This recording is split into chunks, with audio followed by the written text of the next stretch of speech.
Sebenarnya kat sana ada juga bau tu sebenarnya.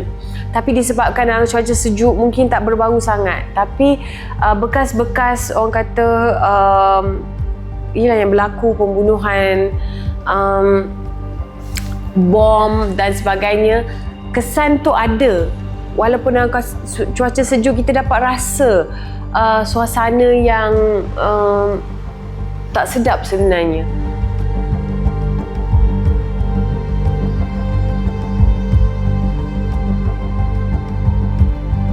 Hai, Assalamualaikum. Saya Lufia Umar, ikon kemanusiaan Syria Care. Okey, Lufia. Okey, yang first, apa yang buat Lufia setuju untuk start edisi kemanusiaan Syria? Lufia dah start tahu pasal Syria ni daripada 2016, lebih kurang macam tu. Dan pada ketika itu ada rakan-rakan artis juga yang juga support untuk bantu Syria. Jadi since then saya mengambil tahulah pasal Syria juga. Okay. Sebelum Lufia pergi, apa gambaran Lufia tentang Syria? Gambaran Lufia semestinya kita tahu orang Syria ni antara orang Arab yang tercantik di dunia. Dan bila sampai memang betul mata-mata mereka sangat indah, ada hijau, biru, kelabu. Kalau jumpa mereka tu kulit mereka macam kapas, orang kata putih kapas gitu, cantik sangat, Masya Allah. Dan akhlak mereka, cara mereka sambut tetamu sangat istimewa. Okey, ada tak perasaan takut atau ragu-ragu sebelum berangkat? Honestly ada juga terfikir kalaulah pergi ke tempat-tempat yang pendalaman ni ataupun tempat-tempat yang sasaran tentera Bashar dulu, mungkin di ambush ataupun orang kata kalau kita beli tiket pergi dan pulang, tapi sebenarnya tiket tu untuk pergi je. Takut juga, tapi Alhamdulillah semuanya okey. Okey, dia. Apa perkara pertama yang Lufia nampak bila sampai di Syria? Apa yang saya gambarkan tentang orang Syria memang seperti apa yang ditontonkan di televisyen, di mana mereka kehidupan mereka agak mundur, pembangunan mereka agak ketinggalan, pendidikan anak-anak juga ketinggalan, dan kita nampak mereka susah, nak makan pun susah, mungkin serba kekurangan lah. Apa suasana di sana yang paling berbeza berbanding apa yang kita lihat di media? Apa yang media gambarkan di televisyen ataupun di social media tak ada beza, sama aja. Mereka susah, mereka perlukan bantuan kita, terutama anak-anak tu dan wanita. Mereka lemah. Okey, ada tak satu pertemuan dengan keluarga atau kanak-kanak yang Lufia tak boleh lupa?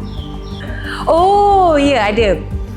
Ketika itu waktu Lufia berada di kampung Malaysia di Syria, kat situ ramai budak-budak, Masya Allah, cantik-cantik semuanya.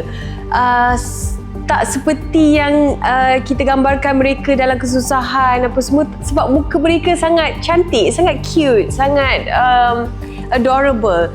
Dan pada ketika itu ada satu budak kecil, mungkin dalam 3 tahun macam tu. So di mana saja saya pergi, dia akan follow dan dia akan pegang tangan Lufia. Saya dapat rasakan yang mungkin anak ni anak yatim yang tidak ada ibu, dan mungkin dia melihat saya tu seperti mungkin wajah ibu dia. Jadi dia agak tersentuh lah, sebab bila saya bergambar dengan anak-anak lain, dia akan tunggu dan selepas habis dia akan pergi and grab my hand. Dia akan pegang tangan Lufia lagi dan jalan. Dia akan duduk. Dia sangat melekat lah dengan kita. Pada ketika itu juga kita dapat lihat wajah-wajah mereka yang sangat gembira menerima kunjungan daripada luar. Dan diorang bercakap dengan saya dalam bahasa Arab macam kenal lama. Macam saya faham bahasa mereka walaupun muka je Arab, Masya Allah. Tapi sayangnya saya tak berapa faham apa yang mereka cakap. Jadi pada ketika itu saya tak tahu macam mana nak berkomunikasi dengan mereka, melainkan kita baca Quran, kita baca surah-surah. Ar-Rahman 'allamal Quran.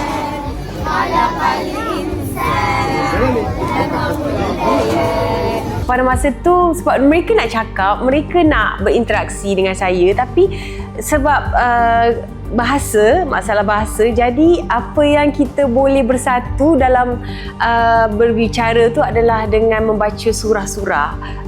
Kita baca surah Ar-Rahman, kita ada baca surah macam-macam surah kita baca sama-sama. Jadi pada ketika itu itulah time bonding kita, dan saya rasa sangat happy lah bila dapat juga sedikit sebanyak menceriakan hati-hati anak-anak di sana.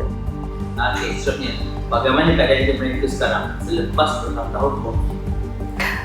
Kita nampak mereka agak ketinggalan dari segi pembangunan, pendidikan, dan kehidupan mereka masih lagi ada yang tinggal di kemah-kemah yang nipis, di mana pada ketika itu sangat-sangat sejuk, musim sejuk yang menyengat sangat, tapi saya nampak pakaian mereka tidak lengkap. Saya memakai baju yang berlapis-lapis, tapi mereka hanya memakai baju yang sekadar untuk orang kata mengurangkan sedikit sejuk di sana. Stokin pun tak pakai. Jadi saya rasa macam mereka memang memerlukan sangat-sangat bantuan dari segi pakaian, makanan, tempat tinggal dan sebagainya. Okey. Apa salah faham orang luar tentang kehidupan rakyat Syria? Salah faham dia adalah bila kita melihat mereka ni, mereka nampak macam orang senang sebab rupa mereka, dan mungkin juga kebanyakan mereka ni berasal daripada orang-orang yang senang sebenarnya, tetapi dalam sekelip mata mereka hilang segala-galanya disebabkan peperangan yang berlaku di Syria. Jadi kesian juga nampak mereka, yalah, wajah-wajah mereka indah, pakaian mereka mungkin adalah tinggal beberapa yang elok kan. Mereka nampak senang, tapi sebenarnya mereka sangat-sangat memerlukan bantuan kita. Okey, dalam pengalaman hidup saya dapat, apakah pengalaman ini dalam perubahan diri? Bila kita melihat kesusahan orang lain, baru kita sedar yang kita sebenarnya hidup dengan cukup. Kita cukup sebenarnya. Kita hidup dekat Malaysia ni aman, tenang. Kita banyak mengadu, tak puas hati itu dan ini, tapi sebenarnya kita kurang bersyukur. Bila saya sampai di Syria ni, saya nampak banyak bersyukur. Dari segi cuaca, kita selalu cakap cuaca kita panas. Dia tak tahu rasanya macam mana kesejukan berada di tempat yang mungkin kurang, serba kekurangan. Kita alhamdulillah kita dapat duduk juga dekat Mahat, which is bangunan yang berbatu, tapi mereka hidup dalam bangunan yang pecah, yang hancur musnah, dan hanya ditutup bahagiannya dengan kain ataupun mungkin plastik. Saya tak boleh bayangkan betapa sejuknya mereka di sana, dengan bahan-bahan bakar tak ada mungkin, atau macam mana saya tak tahu dia orang hidup dengan debu, because banyak bangunan yang hancur, jalan pun teruk. Sebenarnya kat sana ada juga bau tu sebenarnya, tapi disebabkan dalam cuaca sejuk mungkin tak berbau sangat, tapi bekas-bekas orang kata yang berlaku pembunuhan, bom dan sebagainya, kesan tu ada. Walaupun dalam cuaca sejuk kita dapat rasa suasana yang tak sedap sebenarnya, tapi mereka terpaksa juga menjalankan hidup dalam keadaan yang serba kekurangan. Dekat situ saya nampaklah memang sebenarnya kita kena banyak bersyukur. Bila saya sampai je kat Malaysia, saya rasa macam bersyukurnya sampai kat negara sendiri yang ada pembangunan, cukup segala-galanya. Kalau kita susah pun ada badan-badan yang bantu. Jadi kita kena sebenarnya bersyukur. Kalau Lufia boleh sampaikan satu mesej kepada rakyat Malaysia tentang Syria, apa je? Kalau kita nak bantu agama kita, kalau kita nak bantu dan jadi umat Islam yang mengikut Imam Mahdi pada satu hari nanti, Maksudnya untuk menjadi Muslim yang sebenar, kita kena start bantu dengan Syria dulu. Sebab Syria akan menghasilkan ataupun akan buat satu kata tentera Islam yang menyelamatkan orang Islam. Dan daripada situ kita akan bukan sahaja selamatkan Syria, tapi Palestin dan negara-negara Islam yang lain. Apa satu perkara kecil yang orang ramai boleh buat untuk bantu? Bagi saya, kalau kita bersatu, kita akan kuat. Kalau kita dapat sumbangkan sekecil-kecilnya, mungkin RM10, RM5 ataupun RM1, tapi ramai yang membantu, insya-Allah bantuan ni akan sangat-sangat bermakna untuk orang Syria. Tapi kalau tak boleh pun bagi duit, mungkin anda semua boleh tolong share, sebarkan. Mungkin banyak lagi orang yang boleh bantu Syria dan negara-negara Islam yang lain, insya-Allah.